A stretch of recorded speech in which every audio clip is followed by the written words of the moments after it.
नमस्कार, मैं रवीश कुमार। ईरान ने तेल अवीव का तेल निकाल दिया है।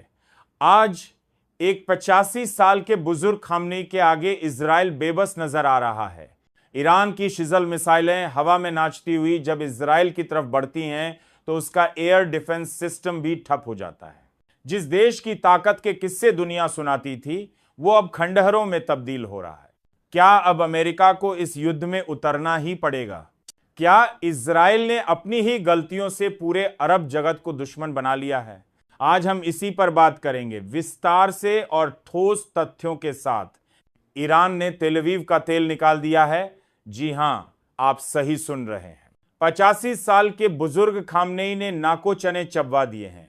आज जब शिजल मिसाइल इजराइल की तरफ दाग दी गई तो दुनिया के देश देखते रह गए।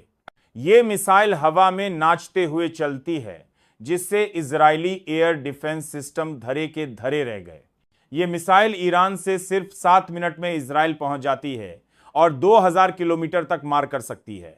इससे पहले सुपरसोनिक मिसाइल फतेह 1 से इजराइल के हाइफा, तेल अवीव, पशरबार, मददगढ़, होलन जैसे शहरों की बिल्डिंग खंडेर में बदल गई थीं। जिस इजरायली एयर डिफेंस सिस्टम की तारीफ दुनिया करते नहीं थकती थी, खामनेई की मिसाइलों के आगे वो थकी हारी निकली। दोस्तों, ईरान ने अपनी रणनीति बदलते हुए अब जैसे को तैसा वाली नीति अपना ली है। इजराइल ईरान के रिहायशी इलाकों में बम बरसा रहा था।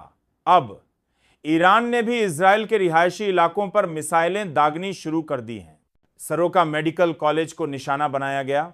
हालांकि ईरान इससे इनकार कर रहा है कि वह रिहायशी इलाकों को निशाना बना रहा है, लेकिन हॉस्पिटल पर मिसाइल गिरी है, यह भी सच है। हमले के बाद इजराइल के रक्षा मंत्री योव गैलेंट ने कहा कि ईरान के सुप्रीम लीडर खामनेई को जिंदा नहीं छोड़ेंगे। दोस्तों, ईरान की गलती सिर्फ इतनी है कि वो खुद को ताकतवर बनाना चाहता है। ईरान परमाणु हथियार बनाना चाहता है। अगर वह ऐसा चाहता है तो इससे इजराइल के पेट में दर्द क्यों हो रहा है? क्योंकि इजराइल तो परमाणु अप्रसार संधि का हिस्सा है ही नहीं। अंतरराष्ट्रीय परमाणु ऊर्जा एजेंसी यानी IAEA का भी कोई सदस्य नहीं है। इजराइल ने भी चोरी से परमाणु बम बनाया है और ईरान पर हमला कर रहा है, यह कहकर कि वो परमाणु बम नहीं बना सकता। ईरान ने अब ठान लिया है कि इस बार इजराइल को सबक सिखाना ही पड़ेगा। अब हालात ऐसे हो गए हैं कि इजराइल को बचाने के लिए अमेरिका को युद्ध में कूदना ही पड़ेगा। ईरान को अकेले संभाल पाना अब इजराइल के बस की बात नहीं रही। समय बदल चुका है और अब ईरान भी बदल चुका है। दोस्तों, इजराइल खुद को ताकतवर दिखाने के लिए उलझुलूल बयानबाजी करता रहता है, लेकिन युद्ध के समय नेतन्याहू और उनकी टीम इतनी हताश है कि खामनेई की हत्या करने की बातें कर रहे हैं। नेतन्याहू ने खुद कहा कि यह युद्ध खामनेई की हत्या के बिना खत्म नहीं होगा। ट्रंप ने भी कहा कि हमें मालूम है कि खामनेई कहां छिपे हैं, हम सब जानते हैं, लेकिन हम उनकी हत्या अभी नहीं करेंगे। इसके जवाब में ईरान की गार्डियन काउंसिल, जो विद्वानों का संगठन है, ने कहा कि अमेरिकी राष्ट्रपति मूर्ख हैं। वो ईरानी राष्ट्र के आत्मसमर्पण की उम्मीद करते हुए खुद निराशा में मर जाएंगे, लेकिन ऐसा कभी नहीं होगा। इजराइल ने सबसे बड़ी गलती तब की जब उसने 3 मुस्लिम देशों को अपने खिलाफ कर लिया। जब इजरायली सेना ने बयान जारी कर दिया कि उन्होंने ईरान के बुशेहर न्यूक्लियर प्लांट पर हमला कर दिया है और उसे खंडहर बना दिया है। जैसे ही यह बयान आया, कुवैत, कतर और UAE बेचैन हो गए। इन देशों को अब इजराइल अपना सबसे बड़ा दुश्मन लगने लगा। दरअसल इजराइल ने दावा किया कि नताज, इस्फहान और अराक रिएक्टर पर हमला किया गया है। ये तीनों न्यूक्लियर प्लांट अलग अलग जगह पर हैं और तीनों से बिजली बनाई जाती है। इजराइल को लगा कि दुनिया उसे एक ताकतवर देश मानेगी, लेकिन बाद में उसे माफी मांगनी पड़ी, क्योंकि बुशहर न्यूक्लियर प्लांट अरब सागर की खाड़ी के किनारे स्थित है। इस प्लांट को रूस ने बनवाया था और ईरान को बिजली देने के लिए यूरेनियम भी रूस ही देता है। यह न्यूक्लियर रिएक्टर इतना बड़ा है कि अगर इस पर हमला हुआ और रिसाव शुरू हुआ तो पानी में जहर फैल जाएगा। दोस्तों, पर्शियन सागर या अरबियन गल्फ का पानी ही कतर, UAE और कुवैत के लगभग 1 करोड़ 80 लाख लोग पीने के लिए इस्तेमाल करते हैं। इस प्लांट पर हमला करने का मतलब है इन तीनों देशों पर हमला करना, क्योंकि इसकी लीकेज इन देशों की जनता को भी मार देगी। रूस ने भी चेताया है कि अगर बुशहर प्लांट पर हमला हुआ तो यह ठीक नहीं होगा। यूक्रेन के चेरनोबिल में 26 अप्रैल 1986 को रिएक्टर नंबर 4 में धमाका हुआ था। यह हादसा नागासाकी और हिरोशिमा पर गिराए गए परमाणु बम से 400 गुना बड़ा था। लाखों लोग विस्थापित हुए थे। इजरायली सैन्य अधिकारी ने बाद में सफाई दी कि सेना के प्रवक्ता की बात गलती थी। हमने बुशहर पर नहीं बल्कि नताज, इस्फहान और अराक पर हमला किया है। दोस्तों, बुशहर न्यूक्लियर रिएक्टर पर हमले का मतलब है हवा और पानी को जहरीला बना देना। कतर के प्रधानमंत्री ने चेतावनी दी है कि ऐसे हमलों से खाड़ी का पानी पूरी तरह जहर बन जाएगा। कतर, यूएई और कुवैत में जीवन ही खत्म हो जाएगा। शेख मोहम्मद बिन अब्दुल रहमान अल थानी ने साफ कहा है, पानी नहीं रहेगा, मछलियां नहीं रहेंगी, कुछ नहीं बचेगा।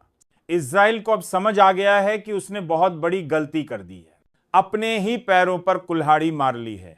अनजाने में उसने दूसरे मुस्लिम देशों को चुनौती दे दी है और इस चुनौती को इजराइल अब झेल नहीं पाएगा, क्योंकि वह पहले ही ईरान को नहीं संभाल पा रहा है और अब अमेरिका से युद्ध में आने की गुहार लगा रहा है।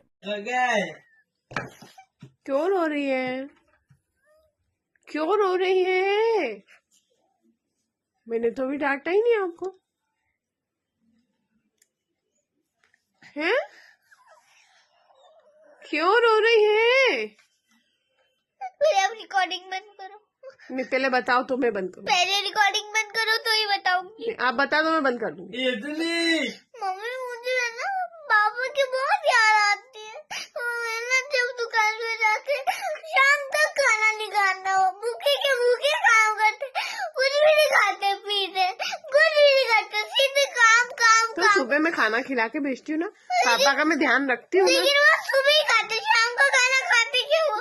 आप आगे होके बैठो, बताओ। तो रात को आके खाते ना बेटा। रात को खाते ना, लेकिन शाम को तो उनका पेट खाली रहता है ना, मुझे उनकी चिंता होती है ना पापा की। और रात को भी वो बिना कुछ खाए पिए चले गए तो मेरे को उनकी टेंशन नहीं आएगी तो किसको आएगी?